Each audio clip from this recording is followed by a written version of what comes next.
Hello. To begin with, I'd like to apologize for quality of my previous videos.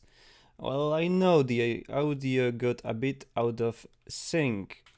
In short, I had to change the video editing software as previous one turned out to be faulty. So now you should notice an improvement in overall quality of my uploads, for example in the bitrate. Anyway, today we are back to recreating, and as my next spray I have picked a well-known rally class B monster, that is Ford RS200. And yes, we are not going for the legal version of this car, but for a rally one, which had much more power as it is in overall with class B cars.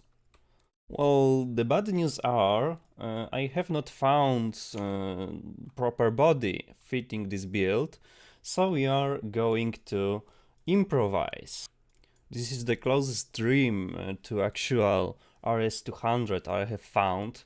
Don't worry, you can modify it a bit to fit the shape of original one even better. Well, that's a shame. There's no proper body of this car. I haven't found any mod covering it also, so this is what we are sticking with.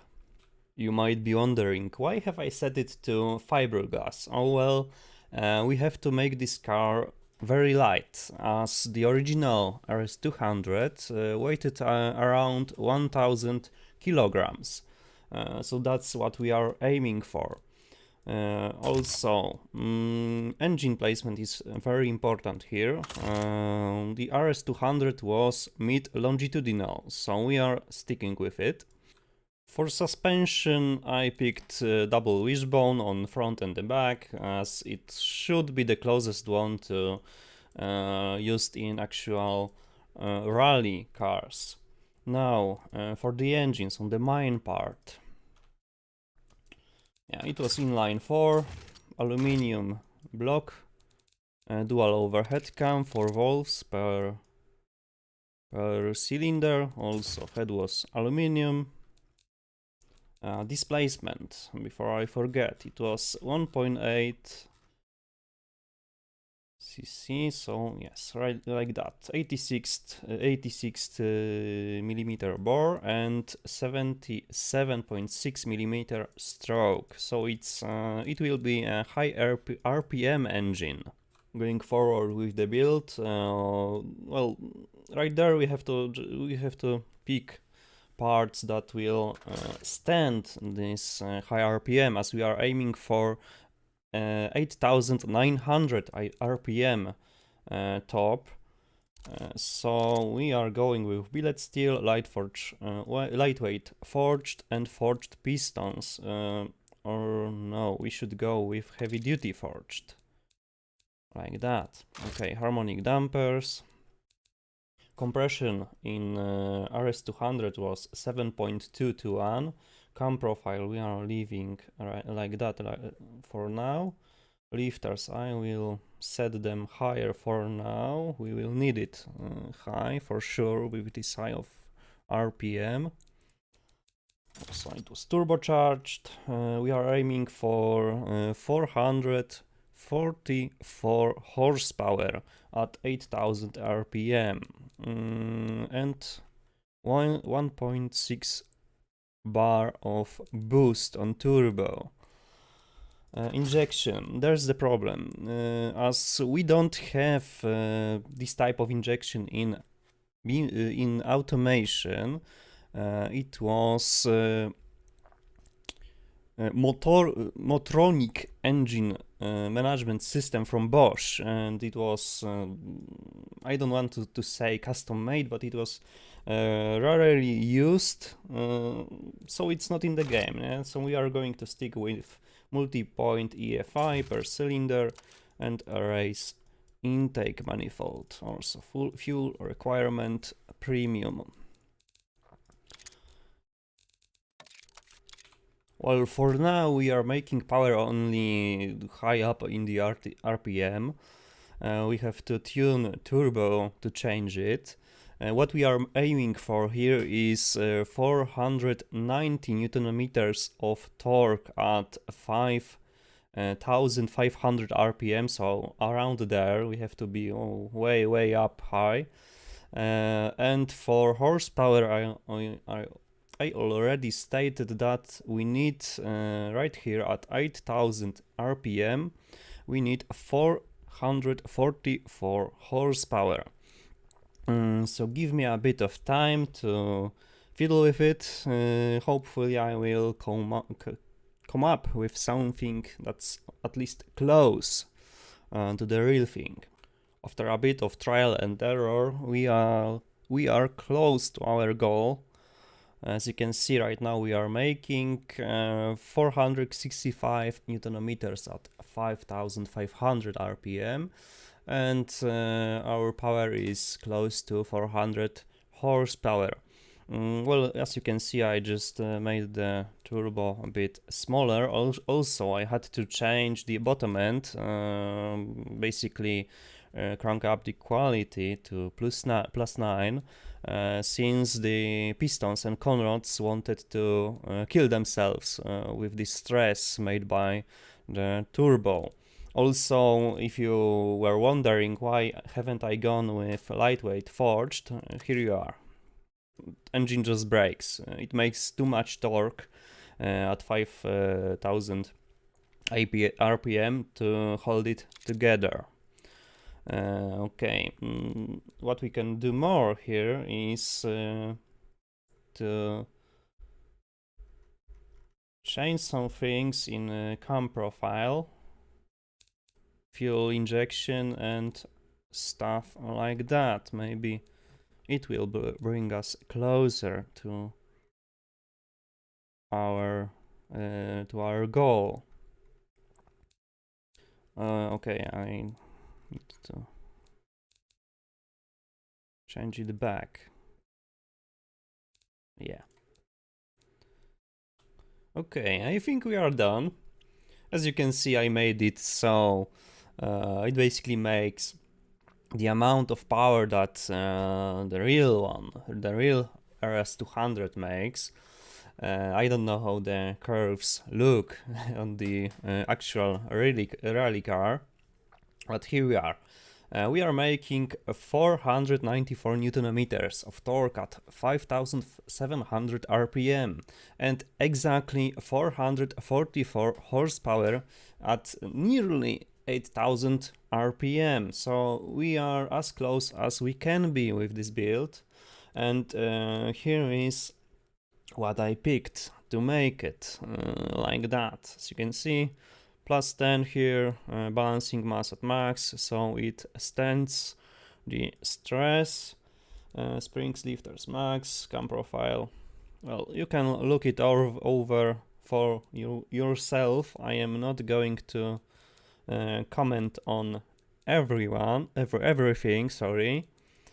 Of course, as I said, why we have this multi-point EFI per cylinder, intake manifold.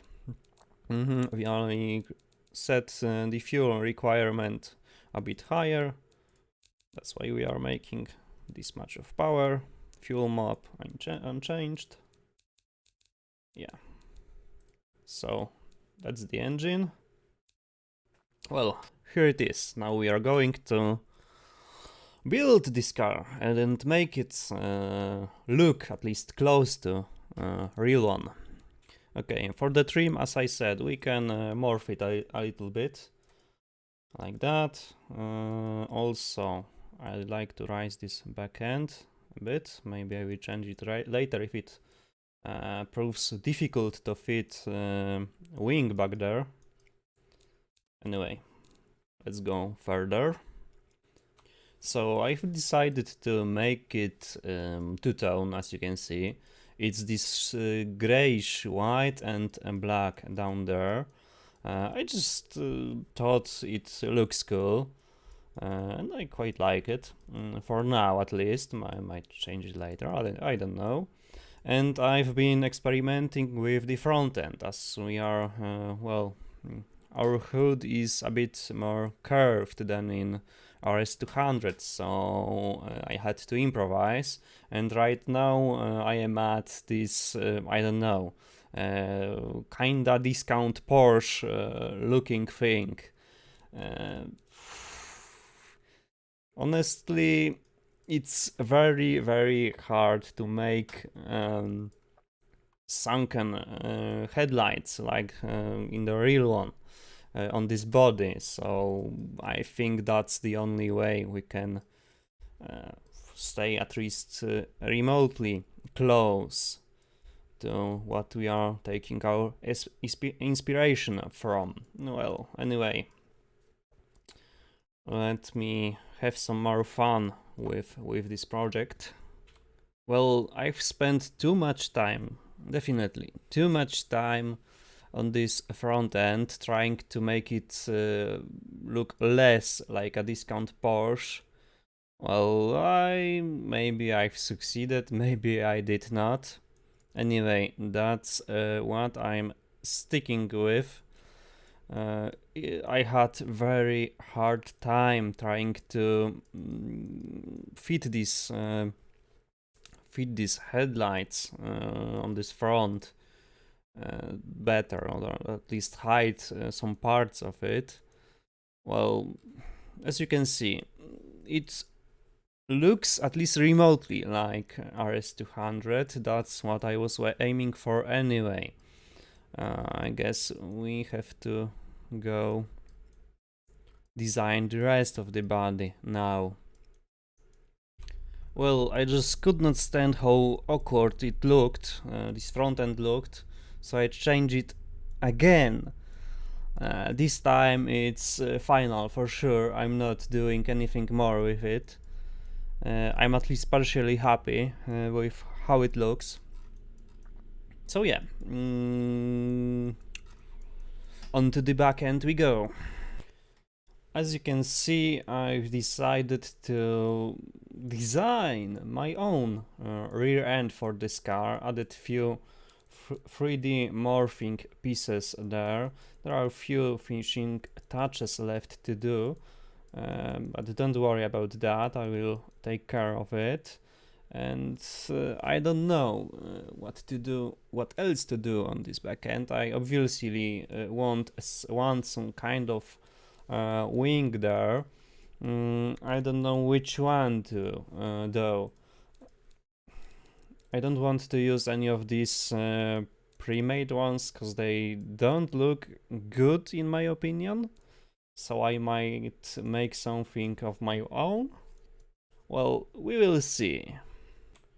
Per usual, I had really hard time designing the rear end, especially the lights. That's why they are a little bit of messy. Hopefully they won't break in BeamNG.drive. Well, the main issue with the lights in this game is that they don't want to bend really nicely on these corners. So sometimes it's very difficult to design something that fits the body overall. Anyway, this is what I came up with, and that's what I am going to keep it.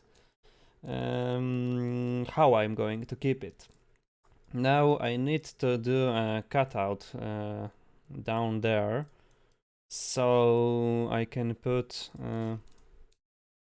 the exhaust out, and also it will make this car look a little bit better, I think, at least once we put the engine in there in the bay. Okay, that's not what I wanted. Here. Well, let me do it. Well, this is the final look of the rear end. That's what I came up with. As you can see, I made a knockoff version of rear wing from the RS200. Came out quite nice. Also named it. Knockoff name, of course. Ford, but spelled by PH. Well, now I just need to put few small pieces like door handles, wipers, antenna, yeah, and this intake on the roof. I might try putting one here too. Okay, and that's it. It's the look of the car, final look, at least of the outside.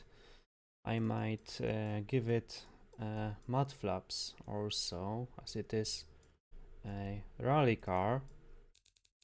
Well, we need 3D placement for that.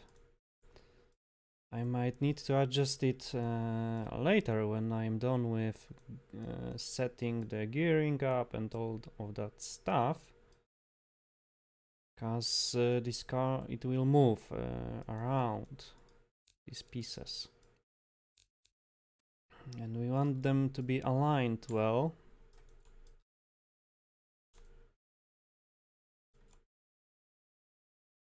Okay,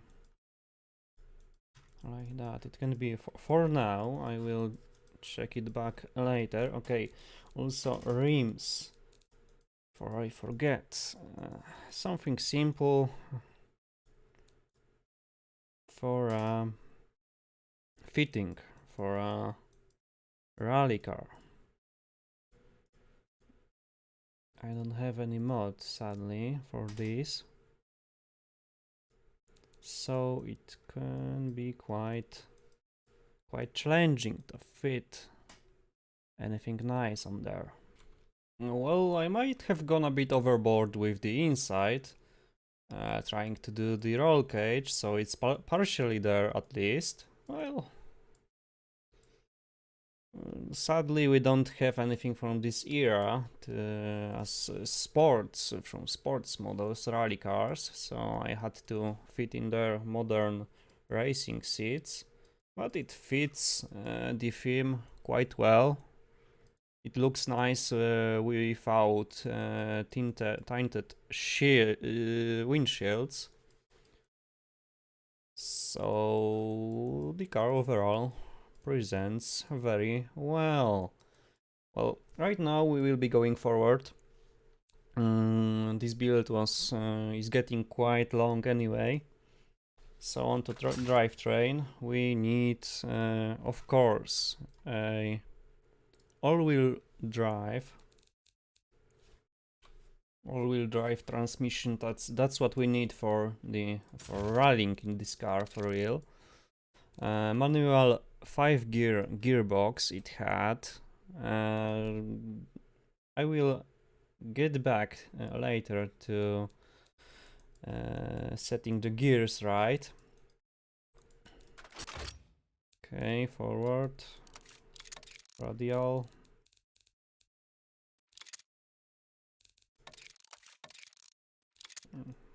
Let's go with sports compound. I don't know what how wide these tires were, so let's go with 230s, 235s maybe.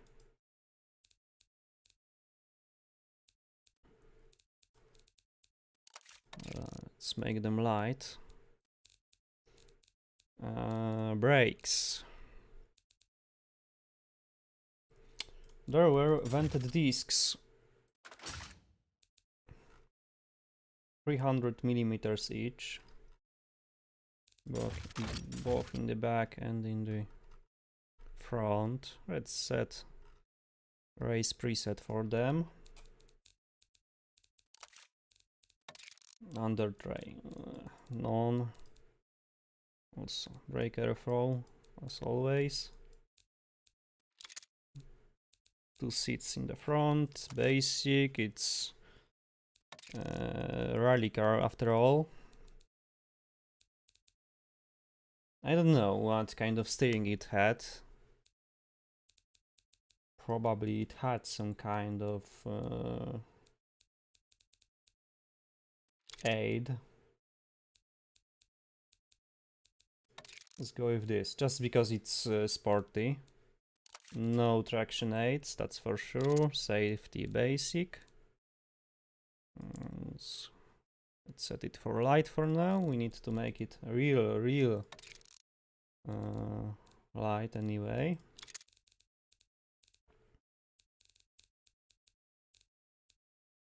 Okay. See how much it weighs.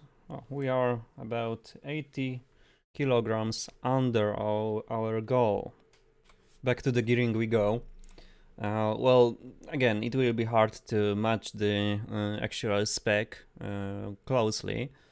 We need, on the first gear, we need 3.23 ratio. So, you can set it right about there, and other gears won't match it at all, because second gear was 2.13, sorry. Third gear is 1.68, fourth is 1.36, and fifth is 1.114, so we are quite a bit off, and changing the top speed won't change these ratios at all. The final drive was 4.375, so that's closest we can get to it, sadly. Well, I guess I tend to make my cars oversteer a lot.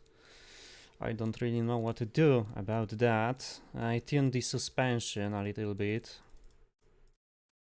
Not much has changed. I can get rid of camber for off-roading, I guess. Or leave it very slight. I guess we could make the front stiffer and the rear softer to make it less oversteery.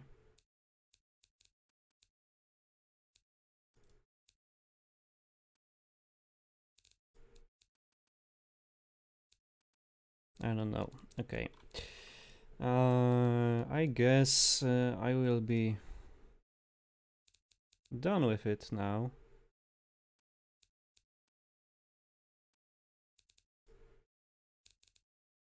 Maybe something like that. Okay. We need to fix the front wheel too. Okay, that's fine. Well, I guess we are done with this car. Time to export it into BeamNG and try it out there. Hopefully it will be at least decent. Okay, see you in BeamNG.drive. Okay, here we are in BeamNG.drive. As you can see, car exported with a few issues. My custom trim is overlapping with lights, and we are missing these letters, the custom made badge, or the name of the car. Well, we can't have everything, I guess, but the car works, it drives.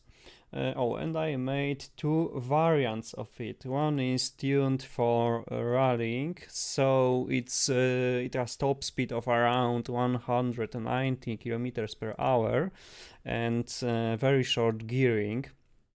So hopefully it accelerates real fast.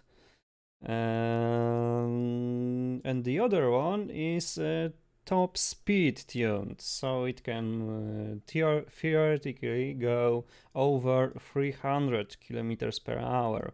We'll see about that, we'll check it later.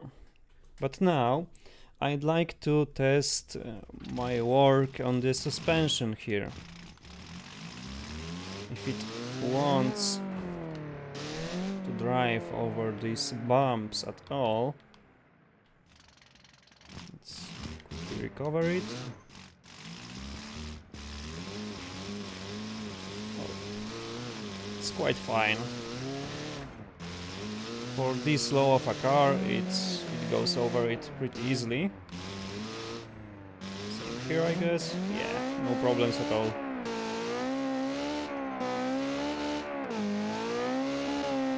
I must say it sticks to the ground quite well as well. so I might want to try it on another map, on dirt. Remember, we have sports compound on there, not off-road tires. Well, like you can see, the other one exported well with the badge and stuff, the cutout in the back. I don't know what happened with the other. I might need to export it once again to see if it fixes it. Right now I want to try if it goes over 300 kilometers per hour as it was set in automation. And this car has literally no downforce. This turbo lag is really heavy on this car.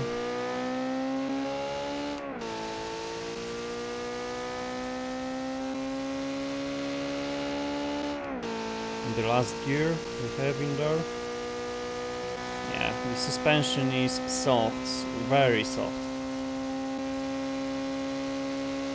Yeah, it goes over 300 kilometers per hour as it was set in automation. How much we can get? Let's see.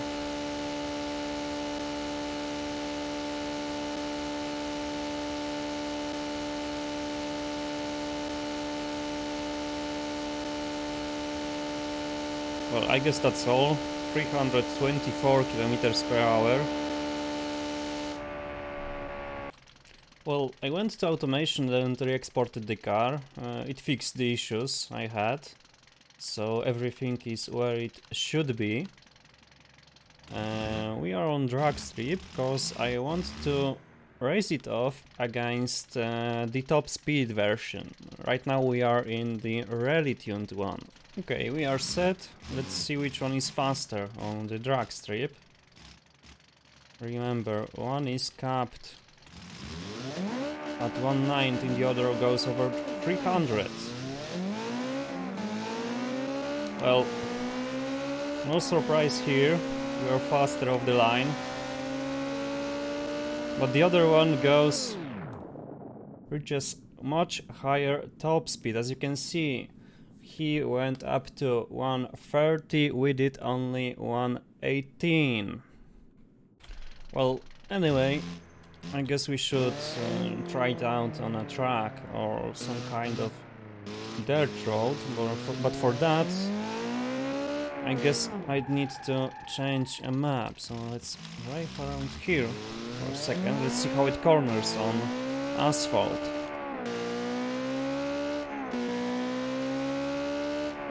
Also, the real one could do the quarter mile in 11.8 seconds, so we actually beaten the real car by almost a second there. Sorry, my driving isn't good at all right there. Also, I'm quite a bit used to driving on a wheel, and right now I'm using a gamepad, so that's quite a bit different.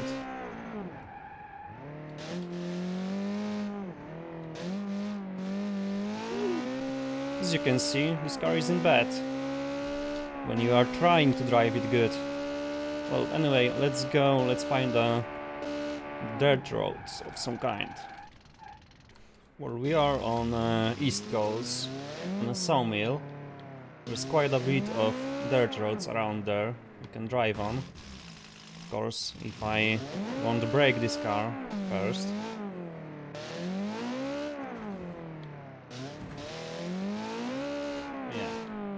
It's fast. It's accelerating real fast, like a real rally car should do, especially Class B rally car. They were known for these insane speeds and acceleration. I was driving this car for a bit now. It feels insane, really. I used to play a lot Dirt Rally 2.0 and was having fun some time ago with actual Ford RS200. Well, I must admit they are quite similar. Of course, there's different physics in both games. And this is not even let's be real here, this is not even tuned close to the real one, but it's still quite fun to drive. As you can see, takes these bumps without any issues. If you could spend time with it and master this car, I guess it could be even better. Or you, rather, could be getting even better with it. Well, anyway, I think I will be ending it here, because this video is getting quite long already. I've spent definitely too much time on this car, but that shows I enjoyed it, truly, building this car. And I'm really happy with how it turned out. Of course, I could spend more time defining it, especially the insides of it, like this engine bay. It's quite empty right now. We could fill it with something, so it doesn't annoy that much. Also with the passenger compartment, driver. Well, okay, let's end it here. Maybe with a crash. So, thanks for watching and see you in the next one. Yeah.